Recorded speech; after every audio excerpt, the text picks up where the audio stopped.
Čau, jaunieši! Tātad tie, kas man nepazīst, man dzird, cerams. Ja nē, es tāpat varu piebļaut šo telpu. Tie, kas man nepazīst, tad esmu Valters Siksna. Es, principā, dzīvoju šobrīd Jelgavā. Oriģināli nāk no Priekulas. Kāds zina, kur ir Priekula? Jā, ir kāda, kur zina, kur ir Priekula? Ok, kāda zina. Tātad tā ir tāda maza pilsētiņa blakus Liepājai, 40 km no Liepājas, tas tālākais nostūris. Un principā, pēdējos 5 gadus dzīvoju Jelgavā, un tas, ko es daru ikdienā, es strādāju pašvaldībā un atbildu par darbu ar jauniešiem. Principā, tas, ko es vadu jauniešus, manā pāraudzībā kaut 4000 jaunieši, un tad mēs kaut 900 pāri iesaistam dažādās aktivitātēs, mācam prasmes. Bet kāpēc, Jānis man uzaicināja? Es nevadu tikai pašvaldībā jauniešus, bet es esmu arī mācītājs, licencēts sludinātājs. Es īstenībā esmu tepat blakus Latvijas ielā 37 arī ir draudze mājvieta, kas arī ir viena no baptistu draudzēm, tā kā mēs esam tuvie kaimiņi, tā ir tāda forša lieta. Bet ikdienā daudz ko arī forši dara. Vada kristīgas jauniešu vakaras biedrībā tuvu, kas ir Brankās, tepat netālu, arī no Rīgas 30 km. Kalpoju BP drafts nometnēs, tā kā kādi noteikti bijuši draftā, tad kādiem esam kopā zemēduši, ar kādiem baļķi nesuši un visu kaut ko citu forši darījuši. Bet droši vien tas mērķis, kāpēc šodien esmu uzaicināts, ir atbildēt vienu jautājumu, vai palīdzēt jums atrast atbildi, kāda jēga no draudzes. Kāda jēga? Jo manā dzīves posmā, es gribētu teikt, pirmos 16 gadus manā dzīvē nebija jēgas no draudzes. Tā kā es teiktu, tur nav jēgas. Es uzaugu kristīgā ģimenē, no 3 mēnešu vecuma man veda līdz baznīcas, nesadrušien, tā.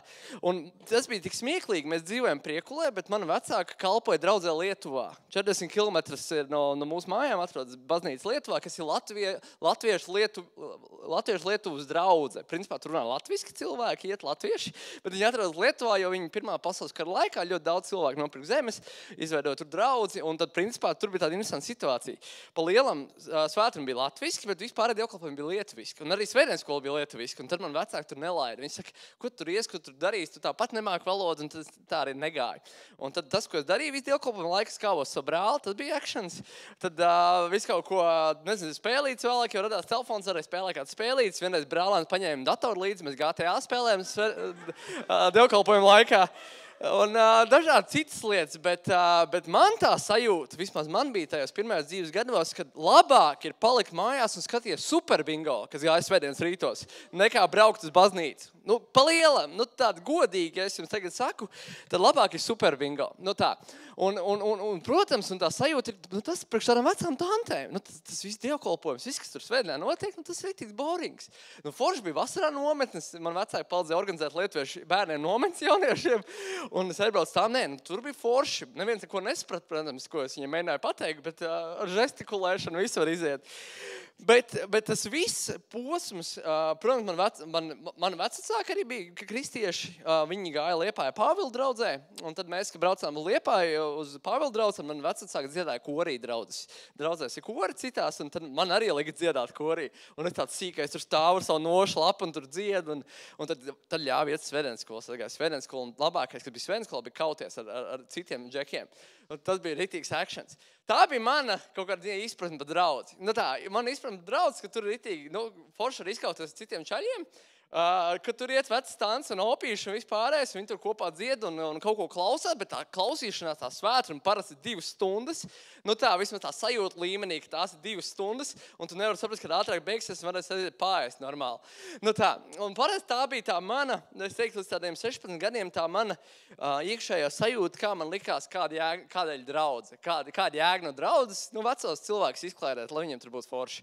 Bet tā man liekas, tā vēsts, kur es sapratu, ka tas varētu būt priekš manis, bija tik daudz vēlāk. Kaut kādos 16, 17 gados, kad es sapratu, kad es ieraudzīju pirmo reizi kaut kāds jauniešu draudzē, kaut kādu jauniešu kalpošanu, aizgāju uz tādu pielūgsmes vakaru, kur dziedāju šādas dziesmas, kā šokar dziedājāt, un likās jau kruti. Varbūt arī stilīgi tas viss, nevis tāds opiski, Un es domāju, tā vēsts, ko tur stāst, liekas kruta, ka šis varētu būt kaut kas kruts. Un man liekas, arī jūs to piedzīvot šeit jauniešu vakaros nākot, ka tā vēsts ir piemērot jūsu vecumam, mūzika ir piemērot jūsu stilam, kas jums patīk, un ir daudzreiz vieglāk. Bet, protams, draudzē ir citas ekstras, citas lietas, ko nevar iedot jauniešu vakars. Bet jauniešu vakars arī ir īpaši loma, es ticu jūsu dzīvē, un tas ir labi, ka jūs šeit nākat, jo jūs daudz iegūstat. Bet jautājums, kas ir turpinājums? Kas būs tad, kad jums paliks 21, 22, 28 kā man? Tas ir tas jautājums. Bet šobrīd iesim cauri, es gribu šodien izvest cauri, tad, kas vispār draudz ir, ko viņi dara, kas ir tā bibliskais pamatojums draudzei un pasties tādām praktiskajām lietām, ko vispār draudz var iedot jums katram ikvienam. Bet uzmanību video, jo nekas labāk nevar izskaidrot kā doma, kā video. When many people think of church, they think of a building that you go to on Sundays or Wednesdays. Some people think of the leaders who run the churches, and then pick a church based on which leaders they like the most. Still others think church is a collection of programs that they are a part of, serve in, and attend. They're also told to invite their friends and encouraged to give their money and time to support the work that takes place in the building. The more committed they are, the more time and money they give. Eventually, they are taught how to use their spiritual gifts to build up the church in the programs or the building where the church meets. We believe it's important for the church to gather together regularly and for people to submit to leaders and be trained and equipped by them. And we do believe that we should gather regularly so people can be equipped and built up in Christ. But we also want to send people out into the world more and more. We want them to learn how to use their money to bless people outside of the church. We want them to begin using more and more of their time to serve the city where they live. We want them to use their spiritual gifts not just so we can benefit, but so that our city can benefit as they use their gifts for the city's good. In all of this, our hope is that we will fill our city with the presence of Christ so that gospel saturation will take place and every man, woman, and child might have an opportunity to both hear and see the good news of Jesus through his people. Nu tā, man liekas, tas tāds labs ievads, kas parāda, kas ir draudz. Nu tā, ka tur ir divi virzieni. Jūs redzat uz iekšu, tā kā mēs nākam kopā augam, un tad ir otrs virziens, kas ir uz āru. Un par to mēs arī šodien bišķi vairāk pastīsimies. Nākamais slaids studijā. Kas tad ir draudze? Ko saka tezaurs? Tātad es ticu, ka jūs izmantojat tezauru, mākslo intelektu un viss citas tādas lietas. Bet tezaurs ļoti bieži nodara uzlikt kaut kādas salikt uzsvaras pareizi, lai mēs būtu viens lapas. Tātad latviešu valodā tezaurs saka tā. Baznīca ir organizatoriskā pamatvienība, vienas reliģijas vai konfesijas ticīgo kopu. Tātad kristieši nāk kopā, viņi vienojas par kaut kādu vienotu izpratni, kā viņi tic, un tad viņi nāk kopā un tad pavada laiku un par to runā un tad mācās tajā visā un kopā tad iegulda viens otrā un palīdz citiem, kalpo citiem. Otrs virziens, kas man ļoti patīk, ir cilvēki kopā ar kopīgiem mērķiem, darbu un pārliecību. Man liekas, tas ir tas foršais, ka draudzē pēc būtības mēs nākam kaut kādu vienotu mērķi, pieaugt ticībā vai uzzināt vairāk par Dievu, vai kopīgi mainīt kaut ko šajā pilsētā, un mēs kopā darbojamies, lai to sasniegtu, lai kopīgi augtu, lai augtu attiecībās vienam ar otru, palīdzētu viens otram nelaimēs, grūtībās, problēmās, un arī aizsniegt cilvēks ārpus draudzes. Nākamais slaids. Tātad, bet Bībelē ir tāds, kas raksturo Bībelē vārdu draudze.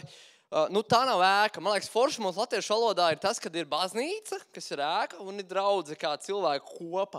Un līdzīgi arī Bībelē mēs redzam tāds vārds eklēzija, un tas nāk no tāda, grieķu prievārda ārā, un darbības vārda, ka Leo saukt vai aicināt, kas nozīmē ārā aicinātie.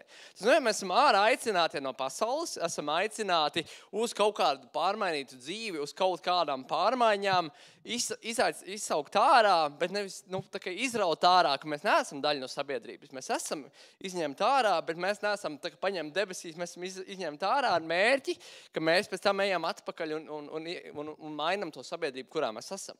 Ieguldam tajā sabiedrībā. Ejam priekšu. No kuriem nāk tas vārds, kā viņi lietoja tajā laikā? Tad grieķu kultūrā tajā laikā apzīmēja šīs eklēsija tādu pilsonisko sapulci, kas tika aicināti noteiktiem mērķiem, piemēram, lēmumu pieņemšanai vai pārvaldībai. Principā iedzīvotāji sanāksmi, tad iedzīvotāji sanāk lēma kaut kāds lēmumus, kuri nāk kopā ar kaut kādu konkrētu mērķi, ar kaut kādu konkrētu uzdevumu. Un atkal jaunajā darībā, kas ir Bībeles otra puse, tad ir vecā darība, kas ir pirms Kristus, un jaunā darība, kas ir pēc Kristus. Šajā kontekstā šis, ko tas nozīmē, tas aprakstīja kristiešu kopienu, tad kristieši, kas nāk un tikās regulāri, kas pulcējās dievkalpojumos, mācībās, mācīties par Dievu, sadraudzībā, jeb tādā tusiņā, būt kopā vienam ar otru, un vakarēdienu baudīšanu, dažādām citām lietām. Tad tāda grupa, kurā turās kopā ar kādu konkrētu mērķi, kalpo Dievam, piedzīvo Dievu, meklē Dievu, un rūpēties viens par otru, varam tā teikt. Ok, ejam priekšu. Un principā, kā tad bija tā pirmā kristiešu draudze? Ja mēs runājam par tiem laikiem, daudz kas ir diezgan mainījies, varam teikt. Mēs redzam, ka Matejs, man liekas, īpaši ar to, ka jūs esat mega draudze Latvijā. Tādiem baptistu draudzēm jūs esat lielākā no baptistu draudzēm. Un, man liekas, tā izpratnes reiz veidojās, protams, ok, ir mega draudze, bet tas jautājums, kā izdzīvot to kristiešu ikdienu.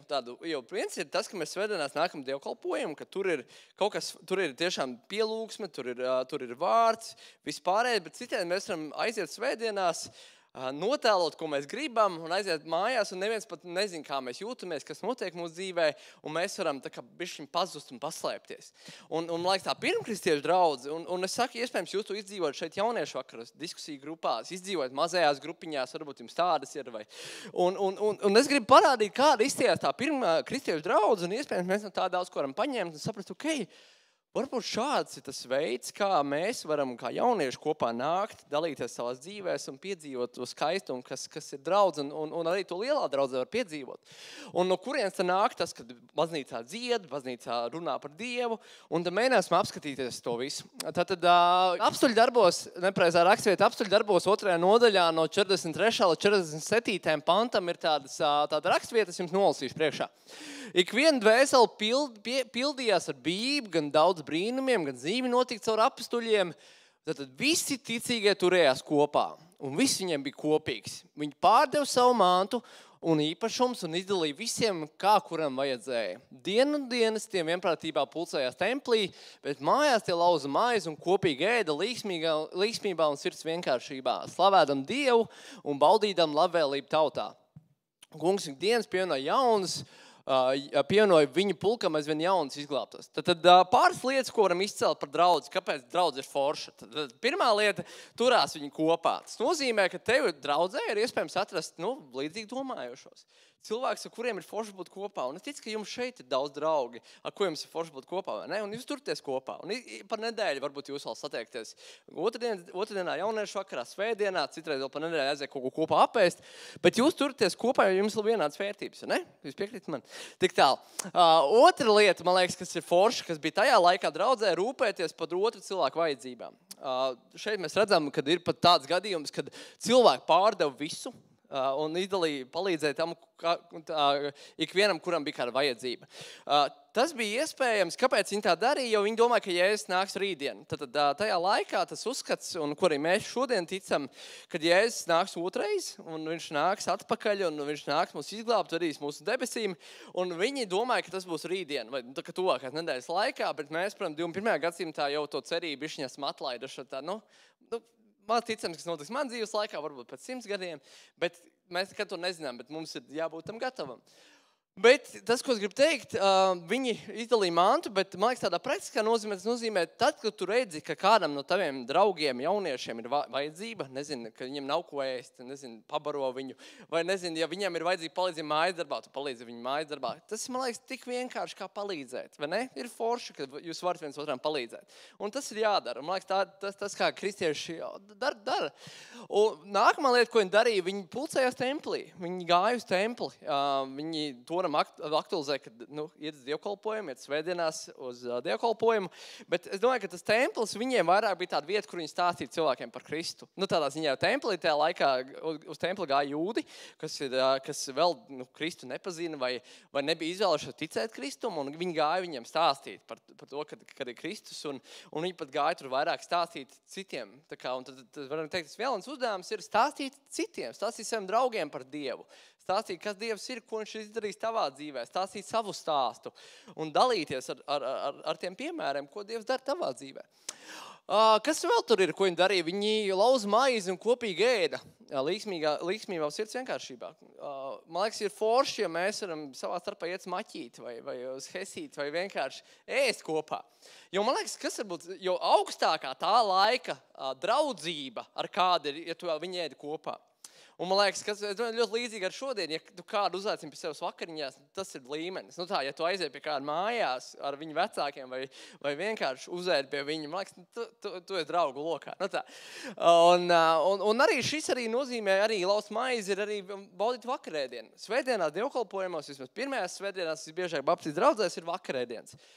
Ko tas nozīmē? Viņi atcerās to, ka Jēzus nomira pie krusta par taviem un maniem grēkiem.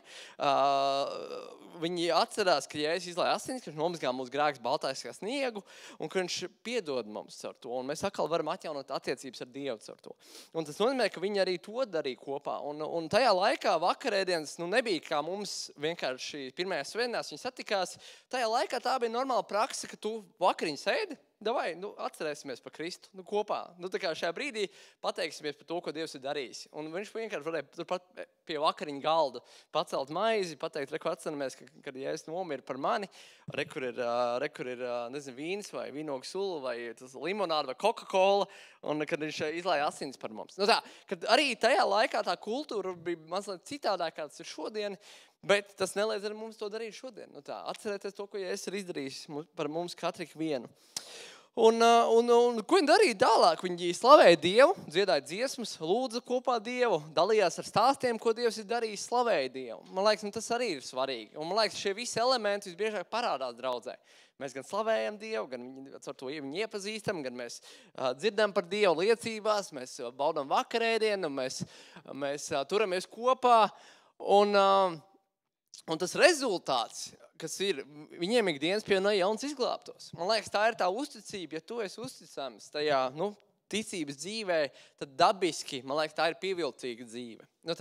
Es vismaz pa Jānu noteikti varu teikt, ka Jāņa dzīve ir pievilcīga. Es gribētu to, ko Jānis dara, cik forši, kad viņš šeit draudz. Un man liekas, ka tā dzīve, ka tu dzīvo kopā ar Dievu, viņa ir pievilcīga. Man gribā, ka tās ilgas ir, kad es gribu būt daļa no šādas kopienas, kur rūpējās, kur man mīl, kur man pieņem, kuri dala tās pašas vērtības, kas man ir. Un man liekas, tā ir draudz. Draudz ir tā vieta, kur tu vari dalīties ar to savu dzīvi, kur tu vari būt īsts arī patiesi, teikt par savām cīņām, par to, kam tu ej cauri, kur tev var aizlūgt, kur tev var iedrošināt. Tā ir tā draudzes skaistums. Jo, man liekas, tas nav vairs stāsts par to veco omīšu dievkalpojumu. Tas jau ir stāsts par kaut ko foršu, kaut ko pievilcīgu, kaut ko tādu, kam gribētu būt daļa no tā. Ejam tālāk. Draudz, man liekas, pāri visam draudz ir Dieva ideja. Tā nav cilvēku izdomāta. Biedrība, uztaisam biedrību, kurā, mēs visi pētīsim, dinozaurus. Tā ir cilvēku izdomāta biedrība, mēs pētīsim dinozaurus, bet draudz nav cilvēku izdomāta. Tā ir tā lieta, ko Dievs apsola. Viņš saka, Pēter, tu esi Pēters uz šīs klinces celšu savu baznīcu, un Elas vārtiem tad nebūs uzvarēt. Un man liekas, atslēgas vārdi, es celšu. Kad viņš saka, Kristus, es celšu draudzi. Es būšu tas, kas jūs savedīs kopā. Es būšu tas, kas jūs stiprinās. Es būšu tas, kas jūs celšu. Un man liekas, tas ir tas svarīgākais, ka tas, principā, no tevis, tā ziņā, no tavas, varbūt, iešanas vai neiešanas draudz neizmainīsies. Tādā ziņā burtiski. Kad Dievs tāpat viņu cels, tu var būt daļa no tās celšanas plāna, būt daļa no tā piedzīvojuma. Tikai vai tu izvēlēs. Jo Dievs cels, viņš būs kopā ar to grupu cilvēku, kuri nāks kopā, kur lūgs, kur lasīs, kur meklēs Dievu gribu, kur gribēs kalpot cilvēkiem ārpus draudzes, viņš būs ar viņiem. Ok, let's go. Ejam tālāk. Kāpēc draudzes pastāv? Nu, tad kāda jēga no tās draudzes? Okay, mēs lasījām tas, protams, ka tas dod tev kaut kādu gandarījumu, piepildījumu, dod mieru, dod prieku, dod kopienu, kurā būt, bet tas nav viss. Un, man liekas, mēs kā kristieši baigi ērti jūtamies, ir forši. Nu, tā kā man neko baigi neprasa, es varu tur būt, man neviens neko nepārmet, ir forši tur būt. Bet tad ir tas jautājums, nu, kā tas ietekmē apkārtējos, kā tas ietekmē cilvēks ārā no šīs draudzes, skatoties pa logu, kā viņi iegūs no tā, ka jūs esat šeit. Un man ļoti patīk kāds citāts, ko reiz kāds vīrs teica, viņš saka, kas būtu, ja jūsu draudzes paņemt ārā no šīs vietas, un jūs šeit var nebūt? Vai cilvēki apkārt just, ka jūs neesat vairāk? Un man liekas, tas ir tas mērs, kā tu vari pārbaudīt, vai draudzē ir ietekme sabiedrībā. Vai draudzē ir ietekme tajā vietā, kurā jūs esat, kurā jūs dzīvojat, vai cilvēks skumstu par jums. Jo man liekas, tā atslēgas mērvienība ir, vai man būs skumji, kad Matejs jau šeit nebūs. Un daudz cilvēku teikt, jā, nu tā kā Matejs ar savu bebīšu skolu, Matejs ar savu futbola kalpošanu, Dāvidas stāstā dzirdējām. Viņi teikt, bāc, žēl, ka Matejs vairs nav. Nu, tā kā, un man liekas, tas ir tas tā mēra auklu, ko tu teikt, žēl, ka draudz vairs nav. Nu, ka tas ir kaut kas kruts, un jūs ik viens to teikt, žēl, ka nav vairs otrdienas vakari. Un tā.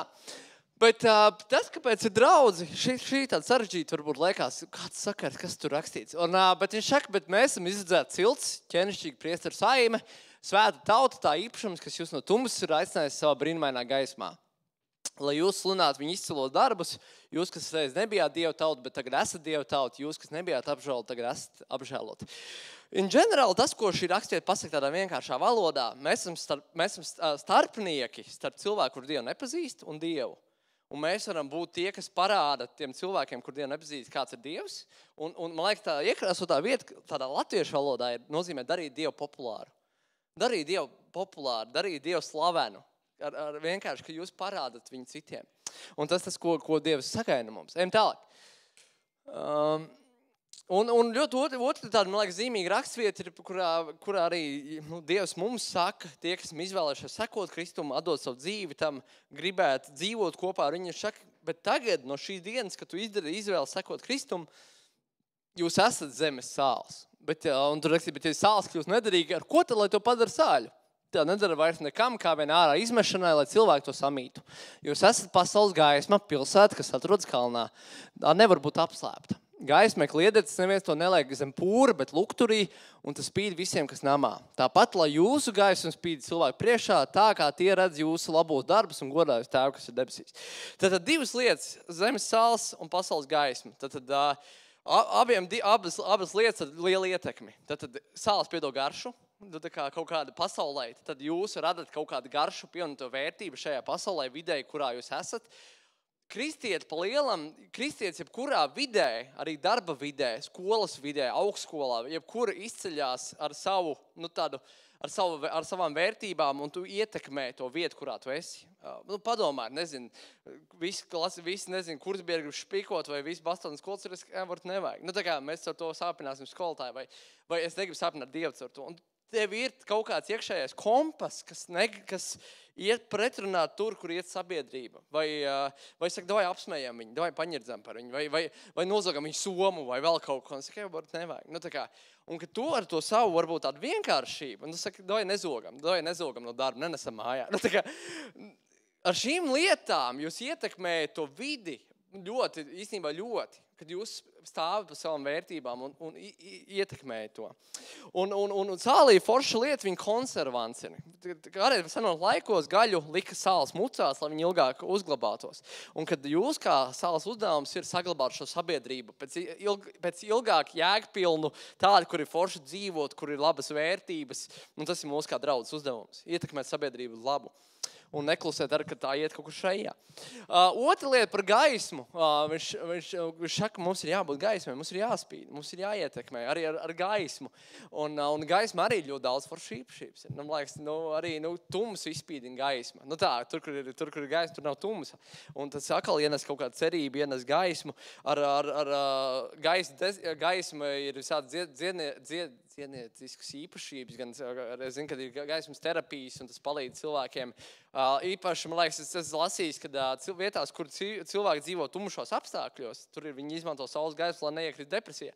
Un tā gaisma ir atkal par tādu veselību, var teikt. Un kad arī gaismai, es teiktu, ir daudz līdzīgas īpašības kā sālī, kas ietekmē, kas padara kaut kādas pārmaiņas. Un arī gaismu nevar nepamanīt, ka viņi ir ieslēgti. Nu, tā kā viņi arī ir kaut kas tāds ar ietekmējušu funkciju. Un, liekas, tas pāri visam tas mērķis, kāpēc viņš to saka, ir, ka mums ir ietekme. Mums ir ietekme, un viņš saka, lai mūsu darbi, mūsu labie darbi, tas, ko mēs darām, šos labos darbus ietekmē. Tagad man bija 16 gadi vai 17, tagad vairs neatceros, man liekas, 11. klase. Man bija tāds labs niķis, es tikko biju nācis pie Kristus, es gribēju visiem izstāstīt par Jēzu. Nu, tā kā visiem, ko es pazīstu, es zināju, ka man visiem ir jāizskaidro. Un es visiem klasbiedriem pa vienam stāstīju, zini, tu esi dzirdējis par Jēzu, nu tā, un tu viņiem stāst, vienā brīdī pienāk man kāds klasbiedrs, viņš saka, klausies, Valter, vai varam sarunāt tā? Tu mums nestāsti neko par Dievu, vairāk mēs tev nestāstīsim savas problēmas. Nu tā. Un es tādu, es negribu tā, nav forši, nu tā. Un tas domāju, ko es daru nepareizi? Un es sapratu, man ir jāmaina vienkārši pieeja. Domāju, kā es varu parādīt Dievu ar darbiem. Nu, tā kā reāli ar savu attieksmi, kā es viņiem varu palīdzēt kalpot. Un bija daudz labu momentu. Viens no tādiem momentiem bija, piemēram, viss steidzās uz pusdienām. Es nezinu, kā jūs skolā, bet vienmēr gribās paspēt pirmajam būt rindā. Un tad tu met somu, un tad tu skrien, un tad tas pirmais rindā. Un, liekas, okay. Un man bija arī nebūt pirmajam rindā. Tas, ko es teicu, klausies, dod somu saņciešu klasi. Es paņēmu visus somas, un tur aizgāju uz klasi, noliku tur. Un tā, un pēc tam, paldies, ka man soma aiznes, ka es baigi novērtēju. Nu, tās mazās lietiņas. Otra bija tāda lieta, mums ēdnīca bija divas iespējas, jo tur pats skolā ēst, vai tur bišķi tālāk bija otra kafēnīca. Man bija mašīnas tiesības, teicu, davai, es aizvedīšu kādas, davai braucam uz to kafēnīcu. Nu, tā. Un tu vienkārši kalpo ar tām lietām, kas tev ir, un tas veidoja attiecības. Vēl viens tāds foršs moments, kur es piedzīvoju tādas labas attiecības, kad ir labi veidot attiecības ar cilvēkiem, kuri Dievu nepazīst vai kur par Dievu ierēdz. Man bija laikam 13 gadi, man bija pirmā draudzene, un mans čoms teica, klausies, es gribu tavu draudzeni, davai kaujamies. Un man likās, baigi labā doma jau. Un mēs sarunājam, doju vakarā centrā, satiekam, doju izkausimies. Un man jau uz rēku tas viss velk. Doju, mēs tur arī kaut kur kaujamies, un es dabūju tādu štoperu pa degunu. Es atceros degunas otru pusi, un viss zilas acis un viss. Bet tas longs, kas notika, protams, tēvs prasa, kas tev notika? Es rita neapkritu un tā. Un, protams, jo tu zini to realitāti, un pēc tam tu runā to savu draudzeni, viņš saka, tu esi muļķis, tā kā es tev nekad, tāpat nepamestu, tā kā neaiet to čalu. Liekas, ko tu vispār domā? Es saku, es nezinu, tā kā likās akšanas. Un beigās, tas džeks man ritīgi sadeva bietē, un es domāju, ko to darīt. Un es atceros, zin kā, un kaut kas man teica, tev viņam jāpiedod. Tā kā, un es viņam kaut kādu pēc pār dienām saku, vecīs, tev piedod. Tā, es saprotu, ka stulbi sanāca, tā, bet es tev piedod. Tā kā es viņam saku, es tev piedod. Tā. Nevis, viņš man lūdz piedošanu, bet es viņiem saku. Tā. Bija baigi zīmīgs tas moments, pagāja 4-5 gadi. Un notika tā, ka 3-4 gadi pagāja, un notika tā, ka tas džeks sāka mašīnu zakt mūsu ciemā. Un sāk dedzināt viņus ar čaļiem vakaros. Un viņa stulbi sanāca tas, ka viņi nozaga klases biedra tēta mašīnu nodzināja. Un kā jūs iedomājaties, visi klasi to uzzināja, un, protams, visi klasi viņi nerunāja vairs. Un es sapratu, pats, kristietis, es gribu, un es tāpat viņu mīlu, un cilvēku. Un tas, ko es darīju, apsēdot pie viņa stundā blakus, saku, kā tev iet? Tā. Pats baigi sūdīgi, tā slikti jūtos, tur reāli sataisīja sūdz, un jāmaksā liela naudas sods, un tā. Iespējams, cietumā jāsēš, tā. Es saku, bāc, rītīgi žēl, un tā, un kaut ko mēs tur parunājamies vakarā, Skype'ā. Tajā laikā nebija WhatsApps. Skype'ā man raksta, viņš klausies, Valter, ko es daru tajā baznīcā tur svētdienā? Es saku, kā? Mēs aizējam uz baznīcu, mēs kopā dziedam, mēs klausamies mācītāju uzrunu, kurā viņš stāsta par kaut kādām labām vērtībām, labām lietām. Mēs lūdzam Dievu kopā. Es saku, klausies, varbūt tu gribi atnākt. Tā kā, interesanti, vai es aiziešu savu draudzeni kopā. Viņš atnāca svētdienas dievkalpojumu, viņš saka, te ir tik ruti. Tā kā, te visi cilvēki tev gaida, visi pieņem, tev apskaujās, visi saka, tev prieks redzēt. Un šak es labprāt vēl nākt. Un smieklīgi vai nē, viņam probācijas dienas tie, kas uzliek sodu, viņam bija 160 stundas jāstrādā kādā sabiedriskā iestādē. Viņam ļāva tās 160 stundas atstrādāt draudzē. Un 160 stundas pavadīja kopā ar mācītāju, dienā krāsojot pagrabu un runājoties un nākot uz jauniešu vakariem. Un foršs Džeks pieņēma Kristu, nokristījās vienā draudzē. Un viņi bija 4 džeki, kas tās mašīnas zaga. Un tas, ko es darīšu pēc 12. klases tagad, tā bija 12. klase, viņš teica, es braukšu uz ārzemēm un nopelnīšu naudu, lai samaksā par visiem saviem draugiem, kurus sataisīs ūdens. Tā kā es aizbraukšu un samaksātu par visiem. Un nākamā lieta bija, ka es apprecēšu ar savu draudzeni, tā kā es gribu, tā. Un tu redzi, ka tāda viena saruna, varbūt tāda piedošana vai cieņa, tad, kad tev visi viņi atstumja, var maksāt pat tiešām pat mūžību. Tā ietekmē tiešām pat mūžību vai pat visu dzīvi atlikušo. Un ejam tālāk. Viens video par to, kā draudz var ietekmēt sabiedrību. What would it look like for the church to wake up to its true identity as a community meant to be in the streets, in the gutters with people? What would it look like for disciples of Jesus Christ to go into the darkest places where no one else is willing to go, to rescue people and bring them to the hope that's in Jesus Christ? We came here to the King's Motor Inn to explore the idea of what would it look like to even be on mission here with our neighbors who are struggling. The I-5 corridor is a superhighway of drug trafficking and sex trafficking, and that's why we are trying to set up camp right here in the middle of it, because we believe that Jesus' kingdom needs to shine most brightly here in this dark place.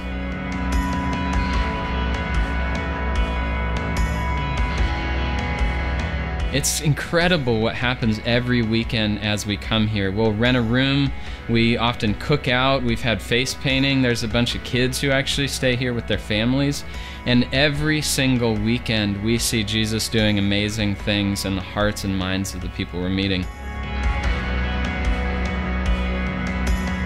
There are dozens of women that we have met that are caught up in the sex industry. So when I'm able to give these women who at times want nothing to do with church or religion or a handout and are scared, when I'm able to to give them a 2-second testimony that I too had come from a life of addiction and chains and bondage in the sex industry, and that God has redeemed me and that I'm totally a new person, that clicks something in them. It gives them hope, that there's hope for them, and darkness has to go. Jesus was called a friend of sinners. He was accused of being a glutton and a drunkard. That means that he hung out with the town drunk. He hung out with the women who had reputations. And what did he do? He brought them hope. He brought them healing. And that's our goal as we follow Jesus here in Fife, Washington. We want to see Jesus bring hope to people in the middle of the most desperate situations. People here have responded so well. They're just so encouraged and often just kind of taken back because they've never seen a church do this. It's just so cool to see people that are they're coming alive. The things that have been happening in my life are just, it's God sent. I know it. So I truly believe in God today, and I know that God is my Savior. I said, man, about 3 months ago, man, I was holding a pipe, and weapons in my hands, getting high in the street. Now I'm standing here singing to God, holding the Bible. And I feel so good, bro. I can't believe this. Jesus said he loves me. He saved my life, man. This is the best dope you can get. It's free. It's Dope Church. It's God's family. We're all the family of Christ. That only God can change your life like this. The streets aren't going to do it. God will. Be a part of this. Come join us, because we're doing amazing things out here. It starts with one person, and it continues. Man liekas, ir šīs labs piemērs, kā draudz var ietekmēt. Cilvēks ar salauztām dzīvēm, cilvēki, kuri cīnās, kuri straglo, ka tu ieej viņa dzīvēs tur, kur viņi ir. Jo, man liekas, mēs kā kristieši gaidām, nāciet baznīcas rekur. Bet, man liekas, daudz vairāk mums ir jāiziet ārā no baznīcas tur, kur tie cilvēki ir. Un ir Bībelē kāds stāsts par samarieti un aku, un ja es pie samarieša akas, un viņš runā to sievieti, viņš ir tur, kur viņai komfortabli. Un veido ar viņu attiecības un runā un ietekmē un maina viņas dzīvi. Vai mēs kaut ko līdzīgi ar Latvijā esam piedzīvojuši? Jā, esam. Mēs, mūsu mājvietas draudz, mums ir tāds jauns projekts, kas saucās Soma ar domu, ka mēs tām ģimenēm, kurām kurām izņem, bērniņus izņem no ģimenēm, daļa vardarbības, daļa kādām citām lietām.